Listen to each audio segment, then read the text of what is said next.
Saya hanya katakan jangan menyerah dengan masalahmu. Jangan menyerah dengan penderitaanmu. Jangan menyerah dengan kesusahanmu. Engkau tidak butuh orang untuk berharap kepada masalahmu. Engkau hanya butuh bertekun dalam Tuhan. Hanya Tuhan yang menjadi sumber kekuatanmu. Berbahagialah orang yang bertahan dalam pencobaan. Sebab apabila ia sudah tahan uji, ia akan menerima mahkota kehidupan yang dijanjikan Allah kepada barang siapa yang mengasihi dia. Kalau engkau bertahan, Tuhan berkata, engkau akan menerima mahkota kehidupan. Galatia 6 ayat yang ke-9. Janganlah kita jemu-jemu berbuat baik.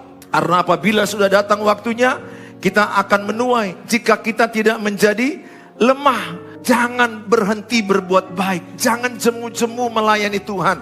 Jangan jemu-jemu belajar. Jangan jemu-jemu berusaha. Jangan berhenti. Kalau engkau berhenti, engkau tidak memperoleh kemenangan itu.